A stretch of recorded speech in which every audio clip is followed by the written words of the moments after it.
La carta. De Anne Catherine Green. Cuando me encontré a Taylor en el club, la otra noche, parecía tan alegre, que apenas lo reconocí. ¿Qué ocurre? ¿A qué se debe tu buen humor? Grité, avanzando con la mano extendida. Voy a casarme, fue su alegre respuesta. Esta es mi última noche en el club. Me alegré sinceramente, y así se lo demostré. Taylor es un hombre, para quien la vida doméstica es una necesidad.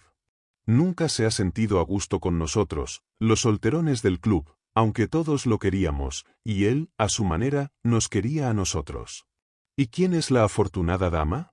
Pregunté, pues había estado fuera de la ciudad durante algún tiempo, y todavía no me había enterado de las últimas novedades de la sociedad. Mi futura esposa es la señora Walworth, la joven viuda. Debió haber notado un cambio en mi expresión, porque se detuvo. ¿La conoces? ¿No es así? Añadió, después de estudiar atentamente mi rostro. Para entonces, ya había recuperado el dominio de mí mismo. Por supuesto, dije, y siempre la he considerado una de las mujeres más atractivas de la ciudad. Enhorabuena.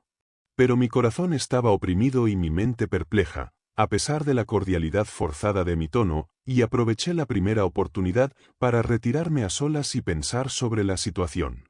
La señora Walworth es una mujer bonita, y lo que es más, parece una mujer, cuyos modales encantadores delatan un corazón bondadoso. Justo la persona, me dije, a la que elegiría como compañera de mi amigo, de no ser por cierto detalle. Hice una pausa en ese detalle. Era un detalle formidable, y no se volvió más pequeño, ni menos importante, bajo mis cavilaciones. De hecho, pareció dilatarse hasta asumir proporciones gigantescas, preocupándome, y pesando tanto sobre mi conciencia, que finalmente levanté la vista del periódico, que había estado mirando distraídamente, y al ver a Taylor cerca de mí, volví a preguntarle cuándo pensaba casarse. Su respuesta me sorprendió. Dentro de una semana, respondió, y si no te he invitado a la ceremonia, es porque Helen no está en condiciones de... Supongo que terminó la frase, pero no lo oí. Si la boda estaba tan cerca, por supuesto que sería una locura por mi parte intentar impedirla.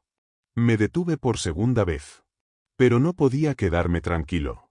Taylor es un buen hombre, y sería una vergüenza permitirle casarse con una mujer con la que nunca podría ser feliz. Una decepción de ese tipo le afectaría con mucha más intensidad que a la mayoría de los hombres. Una falta de principios, o incluso de sensibilidad por parte de ella, lo haría desgraciado.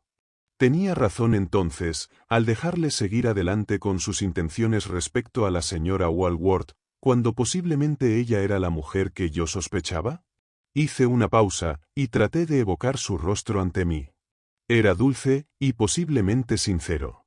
Podría haber confiado en ella, pero yo no busco la perfección, y Taylor sí, y sin duda, su matrimonio sería un fracaso, si sus expectativas, respecto a su futura esposa, quedaran defraudadas.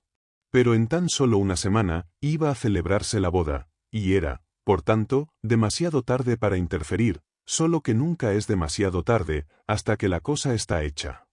Mientras pensaba en esto, decidí impulsivamente, y quizás imprudentemente, advertirle acerca del peligro que corría, y lo hice de esta manera.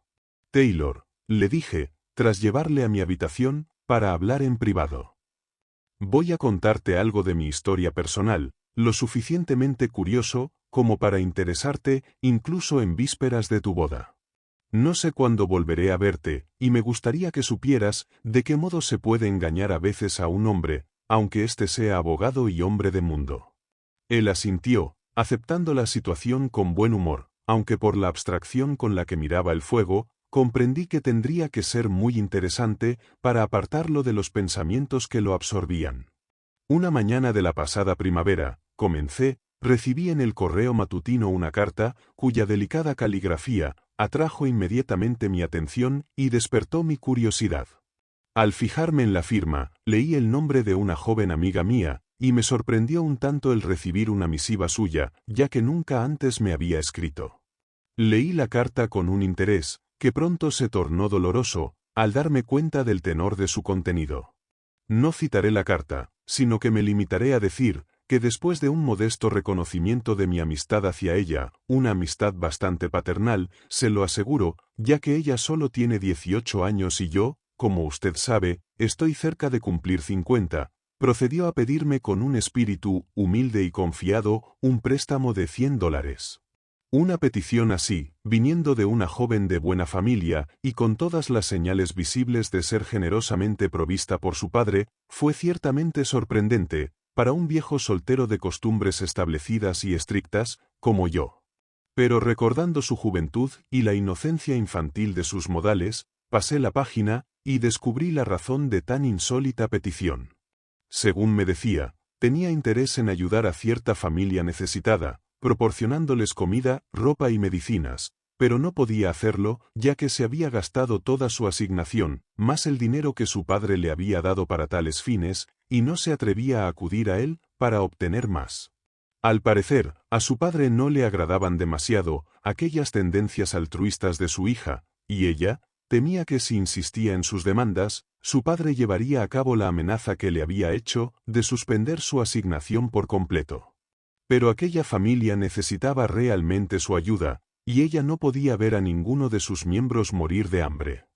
Así que se había decidido acudir a mí, su viejo amigo, de cuya bondad estaba segura, convencida de que comprendería su solicitud y disculparía su atrevimiento. Todo ello, en un lenguaje bastante infantil y suplicante, que, si bien no satisfacía mis ideas de la discreción, al menos tocaba mi corazón, y hacía extremadamente difícil cualquier decisión que yo pudiera tomar al respecto. Rechazar su pedido sería mortificarla y apenarla al mismo tiempo, pero acceder a él y darle los $100 que pedía, una suma de la que, dicho sea de paso, yo no podía prescindir en ese momento, sería alentar una acción que se perdonaría fácilmente una vez, pero que, si se repitiera, podía conducir a complicaciones desagradables. La tercera opción, informar a su padre de lo que su hija pretendía, ni siquiera la consideré, porque lo conocía lo suficiente como para estar seguro de que el resultado no sería más que dolor para ella. Por lo tanto, resolví el asunto adjuntando el dinero en una carta, en la que le decía que comprendía su dificultad, y le enviaba con gusto la cantidad que necesitaba.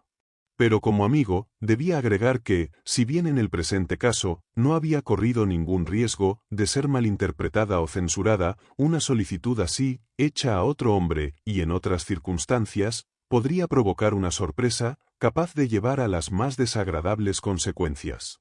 Le aconsejaba que si alguna vez volvía a encontrarse en tal apuro, apelara directamente a su padre, o bien, se negara a sí misma una caridad que no estaba en condiciones de otorgar. Me decidí a entregarle esta carta yo mismo, pues uno de los puntos curiosos de su solicitud había sido la súplica de que no retrasara la ayuda que necesitaba, confiando el dinero a alguien que no fuera ella, sino que lo llevara personalmente a un determinado hotel del centro de la ciudad, y lo colocara en el interior de la gran Biblia que encontraría sobre una mesa auxiliar, en el pequeño salón contiguo al principal. Ella lo recogería allí, antes de que terminara la mañana, y así, sin la intervención de un tercero, podría hacerse aquella transacción con toda discreción. Yo conocía el hotel que ella mencionaba en su carta, y recordaba el pequeño salón a que se refería, pero no tenía presente la Biblia en cuestión. Sin embargo, estaba seguro de que estaba en el lugar que ella indicó, y aunque no estaba muy de acuerdo con aquel arreglo, respeté su capricho y llevé la carta al centro de la ciudad.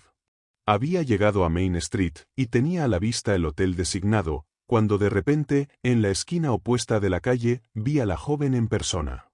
Parecía tan fresca como la mañana y sonreía tan alegremente, que me sentí un poco recompensado por la molestia que me había causado y complacido de poder acortar las cosas, poniendo la carta directamente en su mano. Así que crucé la calle hasta llegar al lugar donde ella se encontraba. Tan pronto como estuvimos cara a cara, le dije: «Qué suerte tengo de haberla encontrado. Aquí tiene la cantidad que me solicitó, sellada en esta carta». Ya ve que la tenía preparada. El rostro que levantó hacia el mío tenía una expresión tan sorprendida que me detuve, asombrado. «¿Qué quiere decir?», me preguntó, mirándome fijamente, con tanta inocencia en sus claros ojos azules, que de inmediato me convencí de que no sabía nada del asunto en el que estaban ocupados mis pensamientos. Me alegro mucho de verle, pero no entiendo en absoluto a qué se refiere con eso de la cantidad que le pedí. Y miró la carta que yo le tendía, con un aire de desconfianza mezclada con curiosidad. Vaya, me ha sorprendido en mis esfuerzos por hacer una obra de caridad, dije, muy desconcertado, tratando de salvar la situación. Me enteré, no sé cómo, de que se había interesado usted por una familia desamparada, y de que estaba recabando ayuda en favor de esa pobre gente.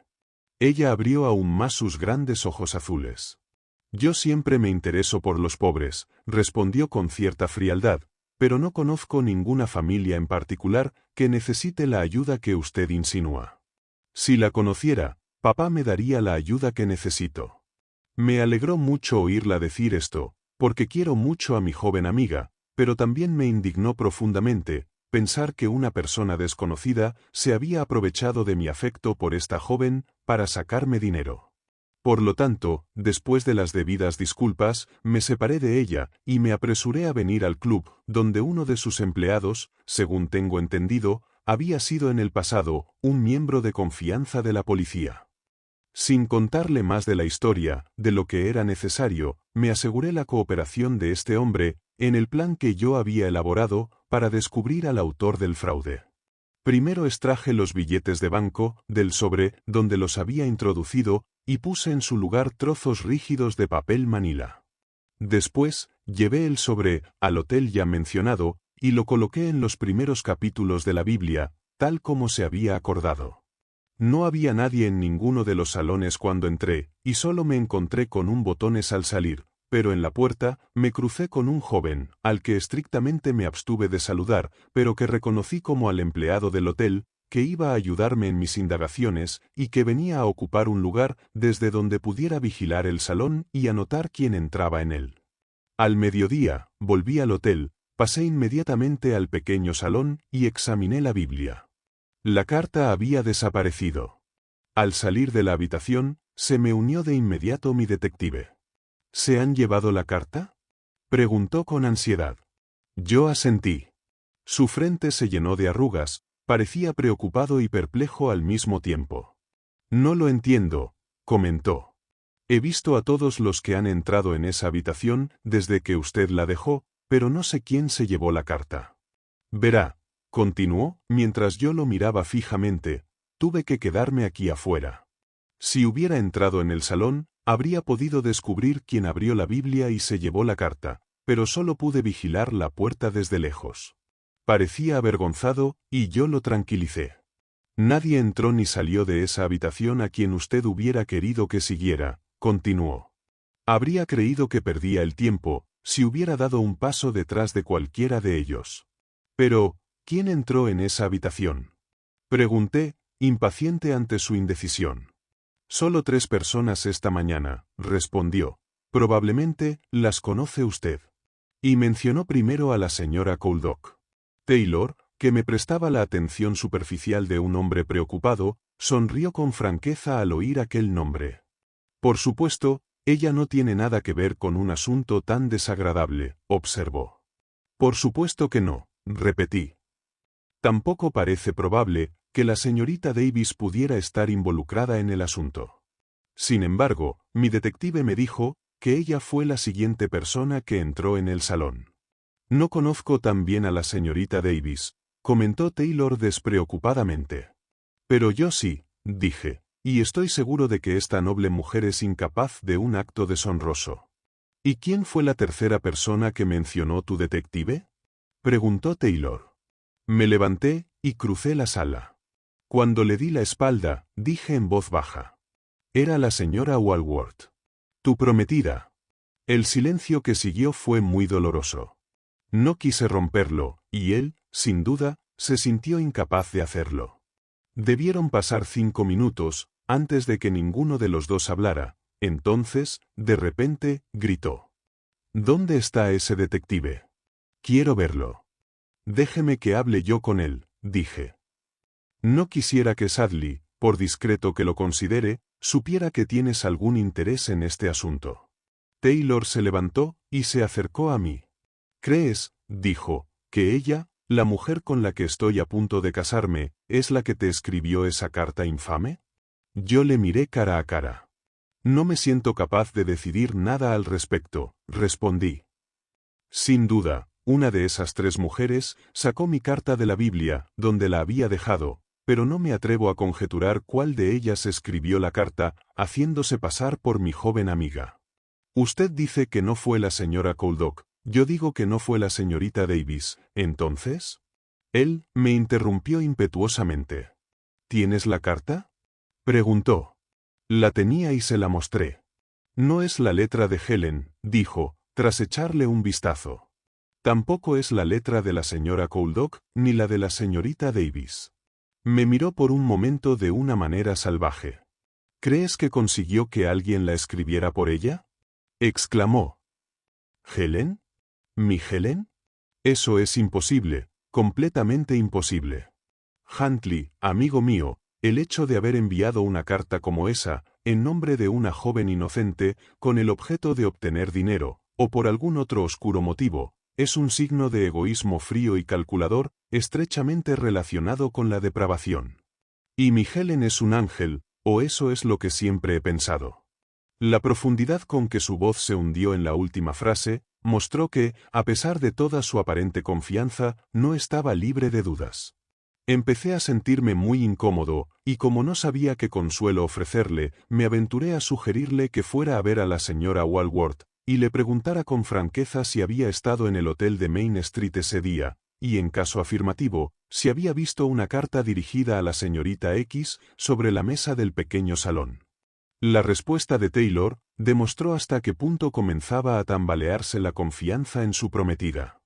Una mujer que, con el fin de pagar una deuda indigna o satisfacer algún absurdo capricho, es capaz de valerse de la firma de una joven para obtener dinero, no dudaría en negarlo todo sin inmutarse. Sin duda, él tenía razón. Tengo que convencerme de alguna otra manera, prosiguió. Ni la señora Couldock ni la señorita Davis tienen un rostro más sincero o ingenuo que ella, y aunque parezca una locura sospechar de esas mujeres, también lo es sospechar de Helen. Espera, interrumpí. Asegurémonos de todos los hechos, antes de continuar. Siéntate detrás de ese biombo, y guarda silencio. Haré que Sadly entre, y lo interrogaré. Si no te vuelves hacia la luz, él no te reconocerá. Taylor siguió mi sugerencia, y al cabo de unos momentos, Sadly estaba delante de mí. Le hablé con total naturalidad. Sadly, dije, apartando el periódico, que aparentemente había estado leyendo. ¿Recuerda ese pequeño favor que me hizo en Main Street el mes pasado? Algo que he estado leyendo me ha hecho pensar en ello otra vez. Nunca ha tenido la convicción de cuál de las tres damas que vio entrar al salón se llevó la carta que dejé escondida en la Biblia. No, señor. Ya ve que no podría, contestó él. Todas ellas son personas muy conocidas en la sociedad de aquí, y todas pertenecen a las familias más respetables. No me atrevería a acusar a ninguna de ellas, señor. Por supuesto que no, repliqué, a menos que tenga alguna buena razón para hacerlo, como por ejemplo, haber podido justificar las visitas de dos de las damas al hotel y no la de la tercera.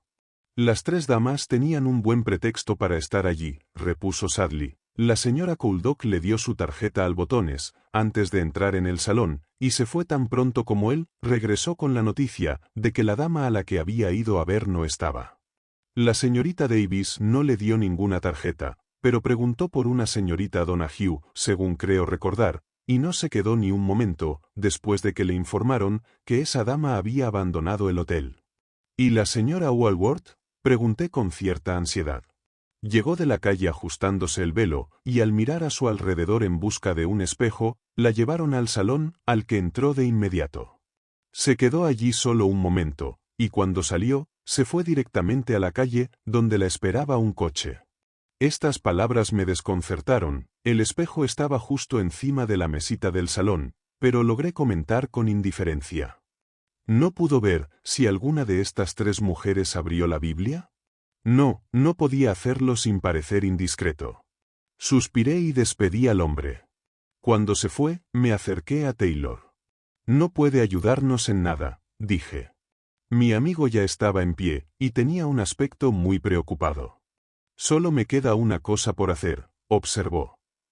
Mañana visitaré a la señora Couldock y a la señorita Davis, y les pediré que me digan si, por alguna razón, se encargaron de entregar una carta, que misteriosamente llegó a una Biblia del Hotel Royal un día del mes pasado. Es posible que hayan sido designadas para ello y estén dispuestas a reconocerlo. ¿Y la señora Walworth? ¿No le harás la misma pregunta? Él negó con la cabeza y salió de la habitación sin despedirse siquiera de mí. Muy bien, me dije a mí mismo. Si él no quiere hacerlo, entonces lo haré yo. Así pues, al día siguiente, fui a visitar a la señora Walworth. Tomándola de la mano, la obligué suavemente a permanecer de pie por un momento, donde la luz de la única ventana le daba de lleno en el rostro. Le dije: debe perdonar mi intrusión, en un momento en el que, por supuesto, está tan ocupada, pero hay algo que puede usted hacer por mí, y que me librará de una gran ansiedad. ¿Recuerda haber estado en el Hotel Royal una mañana del mes pasado? Ella me miraba tranquilamente, con los labios entreabiertos y los ojos sonrientes y expectantes, pero al mencionar ese hotel, pensé, y puede que me haya equivocado, que se produjo un ligero cambio en su expresión, aunque solo fuera, que la mirada se hizo más suave y la sonrisa más marcada. Pero su voz, cuando respondió, era la misma con la que había pronunciado su saludo. No lo recuerdo, respondió ella, pero es posible que haya estado allí. Voy a tantos lugares. ¿Por qué lo pregunta? Inquirió.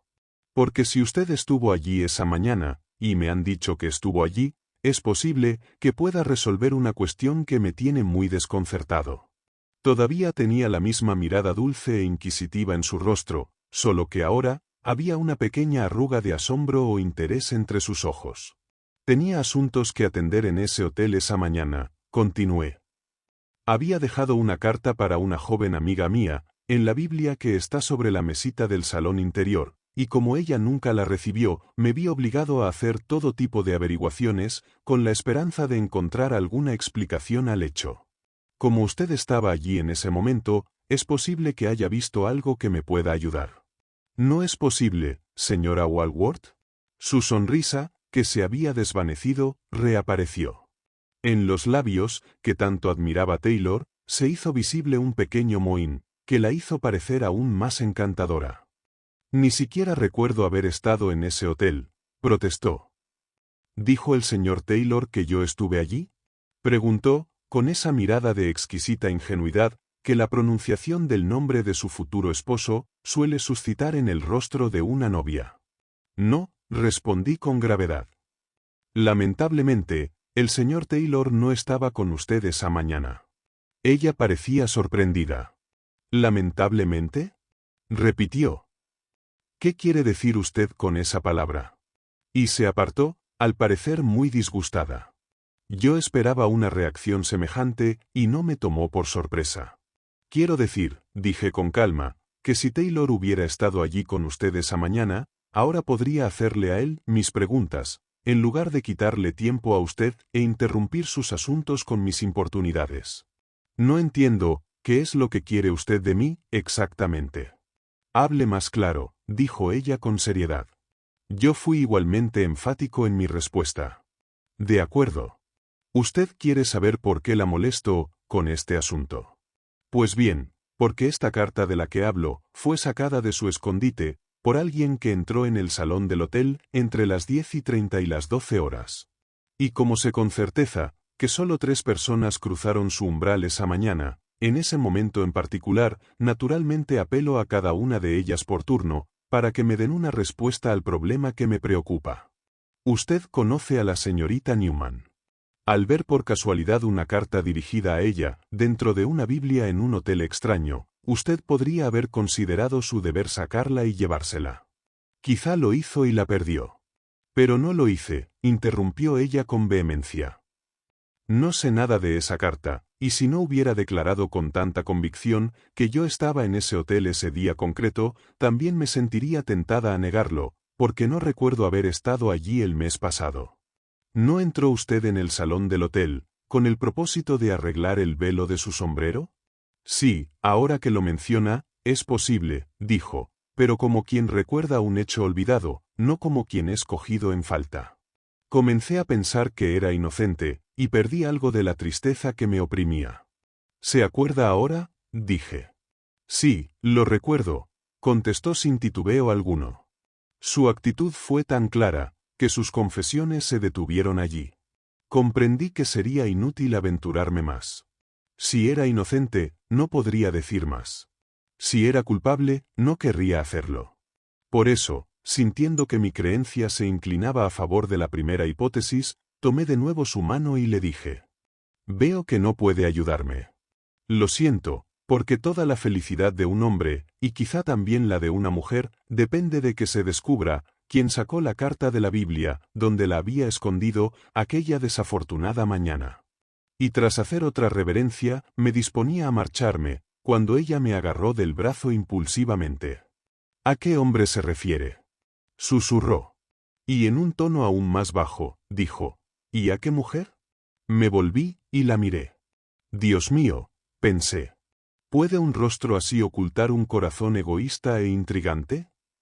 Y en un instante, comparé su bello rostro con el rostro franco y confiable de la señora Couldock, y con el de la atractiva y modesta señorita Davis, y no supe qué pensar. «¿No se estará refiriendo a usted mismo, quizá?», continuó ella, al encontrarse con mi mirada de angustia. «No», respondí. «Afortunadamente para mí, mi bienestar no depende del honor de ninguna mujer». Y dejando que aquella flecha se abriera paso hasta su corazón, si es que ese corazón era vulnerable, me despedí, más preocupado y menos decidido que cuando entré. Su actitud había sido la de una mujer sorprendida por insinuaciones que, por su inocencia, no podía considerar como realmente importantes. Y sin embargo, si ella no se llevó la carta, ¿quién lo había hecho? ¿La señora Couldock? Imposible. ¿La señorita Davis? La idea era insostenible, ni siquiera por un instante. Pero, por otra parte, ¿por qué motivo podría haber hecho la señora Walworth algo semejante? La necesidad de dinero, en su caso, era completamente injustificable en apariencia, ya que su posición económica era desahogada. A menos que fuera víctima de un chantaje o algo parecido, que la obligara a obtener dinero desesperadamente. Esa era una posibilidad. Pero quizá, en todo este asunto, la clave no estaba en el dinero, sino en la carta misma, que de algún modo, comprometía a mi joven amiga, la señorita Newman. El objetivo de todo aquello podía haber sido ponerla públicamente en una situación equívoca, tal vez como venganza por algún hecho que solo ellas conocían, o por la envidia o los celos que suelen darse a veces entre las mujeres. Sin dejar de dar vueltas a este asunto, esperé con gran inquietud la visita, que sabía que Taylor no dejaría de hacerme esa noche. Cuando llegó, vi con tanta claridad como lo veo ahora, cuál iba a ser el resultado de mis revelaciones. Había conversado con franqueza con la señora Couldock y con la señorita Davis, y estaba completamente convencido de la absoluta ignorancia de ambas respecto de todo el asunto. En consecuencia, a su juicio la señora Walworth era culpable, y aunque no tuviera pruebas claras de su culpabilidad, la mera sospecha, que anidaba ahora en su corazón, hacía imposible el casarse con ella. Por mucho que la hubiera amado, y por urgente que pudiera haber sido la causa de aquel acto innoble por parte de ella, la señora Walworth ya no podía convertirse en su esposa. Un tanto horrorizado, por las consecuencias de una intervención, de la que estaba casi dispuesto a culparme, dije. Pero la señora Couldock y la señorita Davis no podían hacer más que negar todo conocimiento de esta carta. Ahora bien, la señora Walworth también lo niega. ¿La has visto? ¿Le has preguntado?, exclamó Taylor con ansiedad. Sí, la he visto y le he preguntado, y ni siquiera ha pestañeado al afirmar su completa ignorancia de todo el asunto. Taylor bajó la cabeza con abatimiento. Ya te dije cómo actuaría, murmuró por fin. No creo que eso sea una prueba de su inocencia. O mejor dicho, añadió, siempre tendré mis dudas. ¿Y la señora Couldock y la señorita Davis?, inquirí yo. Ellas no importan, dijo, levantándose y dándose la vuelta. No es con ellas con quien iba a casarme. Por eso, No me sorprendí cuando, al cabo de una semana, no apareció ningún anuncio de su boda. Digo que este hecho no me produjo ninguna sorpresa, pero sí, que me provocó una gran preocupación y desasosiego. Porque si en los tribunales penales se cometen errores, y a veces, los inocentes, por la pura fuerza de las pruebas circunstanciales, tienen que sufrir por los verdaderos culpables, es posible que, en esta pequeña cuestión de moral, la señora Walworth haya sido perjudicada. Y que, cuando yo hice de árbitro en su destino, solo consiguiera separar a dos personas que se amaban, y tenían derecho a ser felices. Es imposible decirlo, y el tiempo no resolverá el enigma. ¿Debo entonces culparme a mí mismo para siempre, o solo hice en este asunto lo que cualquier hombre honesto hubiera hecho en mi lugar? Quisiera que alguien pudiera contestarme, porque en mi vida de hombre solitario no encuentro a nadie que pueda arrancarme esta duda que me atormenta. Fin. Gracias por ver este vídeo. Por favor, no olvides suscribirte, darle a me gusta, compartirlo y dejar un comentario. Si te ha gustado este relato, puedes encontrar más en nuestro canal, Homo Lector.